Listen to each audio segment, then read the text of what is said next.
Hello sir. Sir Shiva ji, क्या belated हाल happy है? Teachers day. Sir बहुत थैंक यू, बढ़िया। Thank you, thank you. Sir बहुत बढ़िया। Dream come true. सर मैं हमेशा सोचती थी पता नहीं आपसे कभी मिल पाऊंगी कि नहीं, पर अरे अभी ऐसी भी क्या बात आपसे है, मुझे मिलता। मिलना है सामने से। सामने ही हूँ अभी भी मैं सर सामने आपके। से दे। Sir live. अभी लाइव नहीं हूँ। लाइव ही तो हूँ, क्वेश्चन पूछ रहे हो सर आप, मैं जवाब दे रहा साक्षात हूँ मैं। देखना है, सर साक्षात देखना अच्छा। है। हाथ लगा के देखना है जिंदा हूं कि नहीं हूं, है ऐसी वाली बात। ठीक है। कहाँ से हैं वैसे आशिमा जी आप? सर मैं लखनऊ से हूँ। लखनऊ से, गुड। यूपी से ही है, बढ़िया। Yes sir. तो तो कब से कर रही है मार्केट में काम? 2017 बताया सर आपने शायद। 2017 में अक्टूबर के मंथ से technical analysis candle pattern YouTube पे पढ़ने की कोशिश की थी। तब आपका टेक्निकल कोर्स नहीं था, कुछ भी बुलेटिन एसएमबी की सर्विसेज नहीं थी। तो वो ढूंढते ढूंढते एक दिन आप मिल गए अचानक से, और वहीं से लाइफ चेंज हो गई। फिर उसके बाद धीरे धीरे ऐसे ऑन ऑफ चलता रहा। फिर अभी जब आपका एमटी आया तब मैंने फिर प्राइस देख के थोड़ा तो शॉक हो गए थे यार, मतलब क्योंकि थोड़ा फाइनेंशियल कंडीशंस, मेरा घर भी बन रहा है तो उस वजह से थोड़ा अप एंड डाउन था। मैंने कहा बट लकली ऊपर वाले ने साथ दे दिया। मेरी पेंटिंग सेल हो गई तो मैंने उस पैसे को उसमें इन्वेस्ट कर दिया सारा। ओके, पेंटर हैं आप फिर उस मतलब पेंट? हाँ सर, आर्टिस्ट हूँ, मैंने मास्टर्स किया है आर्टिस्ट। क्रिएटिव पेंटिंग में। Good, good, good. फिर ओके। उसके बाद तो आपने मैंने एमटी कर लिया? जब एमटी, हाँ एमटी करा, और उसके बाद मेरे को समझ सब एक्चुअली प्राइसलेस है वो। सब उसकी, वो प्राइसलेस है। सब उसकी कोई कीमत है ही नहीं। जैसे कोई भी होती ना, आर्ट के हर फॉर्म प्राइसलेस है, ऐसा इट इज प्राइसलेस, अमोल है। और बहुत बड़ी चीज है जो आपने हम लोग को शेयर करी। मैं तो इस बात को जानता हूँ, मतलब आप जो जो वहाँ आ जाता है उसको पता चलता है। बाहर वाले को तो यही लगता है कि ये महंगा है, सस्ता है, जो भी है। लेकिन वो ठीक है, वो जो आ जाता है उसको समझ आ जाती है उस बात की। मैं ये बात हमेशा से बोलता था कि इस कोर्स को मैं और 5 लाख रुपए का भी बेचूंगा एक चीज तो भी और, सस्ता है। सर एक चीज और, जो आप जी। कहते हैं ना कि बाहर निकलने का रास्ता एक है, सर रास्ता एक ही है। क्योंकि सर रास्ता एक ही है, इस चीज की पुष्टि मैं आपको दे रही हूँ, सर रास्ता एक ही है। चलो, कहानीबाजी बहुत हो गई हमारी, अब कोई क्वेश्चन है आपका तो बताओ। सर क्वेश्चन ये है, 3 क्वेश्चन थे, बाकी 2 क्वेश्चन के आंसर मिल गए आपने बाकी लोगों को जो आंसर दिए। एक जी। क्वेश्चन बेसिकली है कि जब इंडेक्स हो या स्टॉक हो, कोई भी हम्म। साइकिल जब चल रही होती है तो उसका जो ट्रांजिशन पीरियड होता है, जिस टाइम साइकिल चेंज हो रही होती है, तो उसके कुछ प्राइमरी की फीचर्स हो जो इंडेक्स में भी रिफ्लेक्ट करे या स्टॉक में भी। क्वेश्चन दोबारा दोहराएं अपना एक बार। तो जैसे इंडेक्स की साइकिल हो या किसी स्टॉक की हो, मान लीजिए एक डाउन ट्रेंड की साइकिल चल रही है या अपवर्ड की साइकिल चल रही है, तो जब साइकिल बदल रही होती है, कोई भी स्टॉक जैसे लॉन्ग टर्म की करेक्शन में जा रहा है या फिर कुछ वैसा है, तो साइकोलॉजिकल पॉइंट ऑफ व्यू से कोई की बिहेवियर वो दिखाता हो। देखो, की बिहेवियर जो हैं वो सारे के सारे आपको चार्ट पे पता चलते हैं। बाकी कुछ भी बहुत बाद में सामने आता है। कभी भी किसी स्टॉक की या किसी सेक्टर की या पूरे ओवरऑल इंडिया की या कहीं और की साइकिल जब चेंज हो रही होगी ना, वो चेंज होते हम्म। समय आपको कभी पता नहीं चलेगा। मैंने अभी पीछे एक एग्जांपल दिया यहीं पे कि पहाड़ जो होता है ना, वो पहाड़ का पीक जो है ऐसे आएगा उसके सामने, तभी पता चलेगा। दूसरे वाला हिस्सा, दूसरे वाले हिस्से का मतलब ये है कि ये एक आपके पास है, आप कह रहे हो सर इसकी साइकिल चेंज होने वाली है कि मुझे कैसे पता चलेगा? यहां कभी पता नहीं चलेगा। पता चलेगा जब ये ऐसे आएगा। ऐसे के अंदर भी उसका पहले एक छोटा हिस्सा आएगा। तो लेकिन ये छोटा हिस्सा जो आएगा वो तो करेक्शन का पार्ट भी हो सकता है ना। अब वो छोटा हिस्सा कल को बहुत ज्यादा हो जाएगा, ये किसी को नहीं पता। और ये पीक बन जाएगा। पीक तभी कहलाएगा हम्म। जब ये आ जाएगा सामने। ऐसे ही साइकिल के सामने जब भी किसी चीज की चेंज हो रही हो, उसके अंदर सिर्फ हमको 2-3 चीजें मेजर ध्यान रखनी है। पहली ये कि कोई भी चीज अनलिमिटेड टाइम तक ना तो ऊपर जा सकती है ना नीचे रह सकती है, कुछ चीजें छोड़ के, अनलेस अनटिल कि हाँ उनकी मौत ही हो जाए, बिल्कुल खत्म ही हो जाए वो चीजें, ऐसी भी होती हैं। लेकिन अगर हम उस पार्ट को हटा देते हैं तो हमेशा ऊपर नहीं जा सकती। एक कहीं ना कहीं ऐसा समय आता है उसके या तो नीचे आने का या ठहरने का। वो समय आपको चार्ट पे पता चलेगा। और वो क्यों हुआ है ये आपको बाद में पता चलेगा।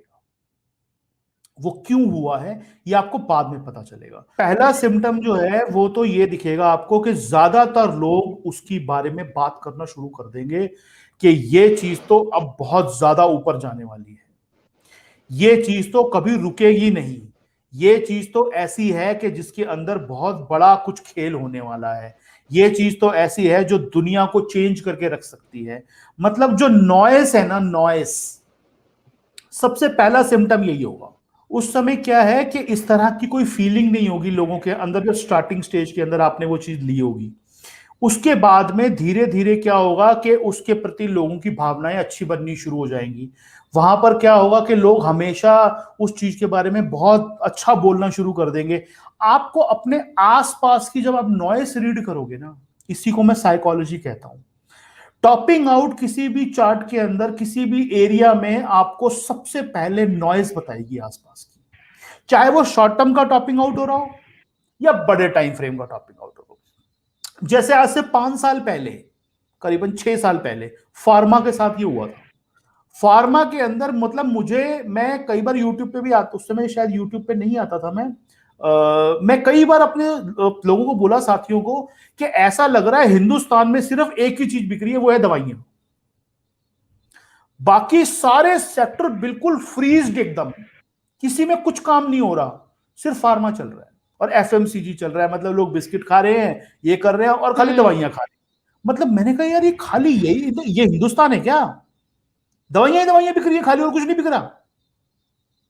तो जब भी, और फिर कोई कोई एक्सपर्ट आ जाए टीवी के ऊपर, कोई न्यूज़पेपर का आर्टिकल पढ़ लो आप, किसी से बात कर लो आप, वो कहे जी फार्मा तो सर होना ही चाहिए आपके पोर्टफोलियो में, सर फार्मा तो जरूर होना चाहिए, फार्मा के बिना तो अधूरी है आपकी जिंदगी, फार्मा के बिना तो हार्ट अटैक आ जाएगा आपको। ये पर बेफजूल की बातें, स्टोरीफिकेशन होनी शुरू हो जाएगी उसके बारे में कि इसका ये होगा, इसका वो होगा, फलाना होगा, ढिमकाना होगा। ऐसी जब नॉइज सुनने को मिले ना आपको, तो इसका मतलब समझ लो कोई ना कोई गड़बड़ है वहां पे। वो सबसे पहला साइकोलॉजिकल सिम्टम है, चार्ट पे भी आएगा बाद में, पहले साइकोलॉजी में आ जाएगा। मैंने एक बार पहले एग्जांपल भी दिया हुआ है बहुत बार। 2008 के अंदर कई स्टॉक ऐसे थे, उनका हमें पहले पता चल गया था कि इनकी भयंकर वाली मौत होनी है, भयंकर वाली मौत। क्योंकि इतनी स्टोरिफिकेशन शुरू हो गई, इतनी स्टोरिफिकेशन शुरू हो गई कि बस पता नहीं क्या ही हो जाएगा इनके अंदर। आगे से 10-10 साल के प्लान बन रहे हैं उनके, 10 साल बाद ये हो जाएगा, ये हो जाएगा, इस स्टॉक का ये प्राइस होना चाहिए क्योंकि ऐसा होना है, क्योंकि वैसा होना है। ये स्टोरिफिकेशन जब शुरू होगी, इसका मतलब उस पर्टिकुलर स्टॉक की, सेक्टर की या मार्केट की साइकिल के एक बार या तो ठहरने का या चेंज होने का समय आ गया। उसके बाद बाकी सारी चीजें आपको पता है। उसके बाद आप जोड़ते जाओ कि अगर ये नॉइस ऐसी है, अब क्या मेरे चार्ट पे कुछ आ रहा है, अब क्या कुछ हो रहा है चार्ट पे। अगर चार्ट वैसे बोलने शुरू हो जाएं कि हाँ चार्ट में भी कुछ हो रहा है, कि स्टोरिफिकेशन तो बहुत हो रही है लेकिन चार्ट खराब होते जा रहे हैं, स्टोरिफिकेशन तो बहुत हो रही है लेकिन चार्ट पे कुछ आ नहीं रहा, इसका मतलब समझ जाओ कि बिल्कुल अब मुझे यहां से बड़े वाले हाथ जोड़ने हैं और मैं यहां से बाहर। साइकिल है। और इसी का बिल्कुल रिवर्स, जब लगे सब कुछ बर्बाद हो गया, कुछ नहीं होने वाला, अभी ये तो 1 साल पुरानी बात है, जब कोविड का टाइम था, कुछ नहीं होने वाला, सारी कंपनियों के रिजल्ट खराब आ जाएंगे, बर्बाद हो जाएगा, जीडीपी माइनस में चली जाएगी, आने वाले 5-10 साल तक कुछ नहीं होगा, सब कुछ खत्म हो जाएगा, डेट इतना चढ़ जाएगा, ये हो जाएगा। दुनिया भर की बकवासबाजी, दुनिया भर की बकवासबाजी। और जो रियलिटी है वो देख नहीं रहा कोई, एक्चुअल जो रियलिटी है वो देख नहीं रहा कोई, कि ये जो है ये एक तरह का फ्लू है, और इसके अंदर नॉर्मल जो डेथ की रेशियो है वो 2% के आसपास है पूरे वर्ल्ड की एवरेज, और 2% की जो रेशियो है वो एक नॉर्मल इन्फ्लुएंजा के अंदर भी होती है, जो खांसी जुकाम होता है। तो हो सबको सकता है, लेकिन लोगों की डेथ कितनी होगी ये किसी ने नहीं देखा। प्रॉब्लम ये थी कि हां पूरे वर्ल्ड के अंदर एक साथ हो गया। मैंने उस समय ये बात कही थी कि अगर पूरे वर्ल्ड में एक साथ हुआ है ये ज्यादा अच्छी बात है, एक कंट्री में होता तो दिक्कत ज्यादा होती। पूरे वर्ल्ड में हुआ है तो सारे जोड़ के कोशिश करेंगे तो जल्दी हल करेंगे इस प्रॉब्लम को, क्योंकि लाइट सबकी गई है तो जल्दी आएगी। सीधे सीधे फॉर्मूला था तो, कि लाइट अगर सबकी गई है तो जल्दी आएगी, मेरी अकेले की गई है तो मुझे दिक्कत ज्यादा होगी, क्योंकि मैं ढूंढूंगा कहां दिक्कत है। अगर सबकी गई है इसका मतलब ग्रिड फेल हुआ है, कोई ग्रिड फेल हुआ है तो सारे काम जो एक साथ करेंगे जल्दी ठीक करेंगे, वही हुआ। सबने इकट्ठे जुड़ के कोशिश करी, वैक्सीन बन गई, सब कुछ हो गया, और आज सब कुछ आपके सामने है। धीरे धीरे लोगों ने आ गई समझ में कि ये इसका ये होता है वो होता है, हो गया काम। और उसके बाद मार्केट वहां से चलनी शुरू है, आपके सामने दुगने से ज्यादा हो चुकी है मार्केट ऑलरेडी, और लोगों को अभी तक ये समझ नहीं आ रही कि ये क्यों जा रही है ऊपर और क्यों नहीं जा रही। और मैं एक बात और बोलता हूं हमेशा, बाजार में कोई भी मूव आएगा, किसी भी साइड का मूव, जब तक उस मूव आने का कारण आपको नहीं मिल जाता तब तक वो मूव खत्म नहीं होगा। आज की डेट में मार्केट 8,000 से यहां 17,000 पे आ गई, कारण है आपके पास कोई? पूछ रहा हूं आपसे, कोई रीजन है आपके पास? No sir. जब तक रीजन नहीं मिलेगा तब तक नीचे नहीं आएगी। ये है खेल बाजार का। जब तक रीजन नहीं मिल जाएगा ना कि इसलिए, अच्छा इसलिए आई थी क्या नीचे, कोविड के टाइम पे मैं क्यों इतना कॉन्फिडेंट था कि मार्केट नीचे नहीं गिरेगी, ये तो यूट्यूब पे पता है ना सबको, खुले आम है ये तो, क्योंकि वहां पर नीचे आने का सॉलिड रीजन मौजूद था कि इस वजह से आई है और इस वजह से सब कुछ खराब हो जाएगा। बस वही बॉटम बन गई उसकी उसी दिन।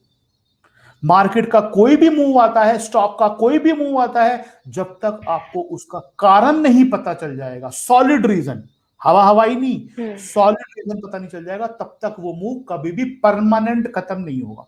टेम्परेरी करेक्शन आती रहेंगी, परमानेंट खत्म नहीं होगा। परमानेंट उसी दिन खत्म होगा, या दिक्कत आएगी थोड़ी ज्यादा वाली जिस दिन आपको पूरा सॉलिड रीजन मिल जाएगा उसका। अभी रीजन नहीं मिला है और ना मिलने की संभावना है। अभी लोगों को समझ नहीं आ रही, कुछ आएगी भी नहीं। ठीक है, ऐसे होता है खेल।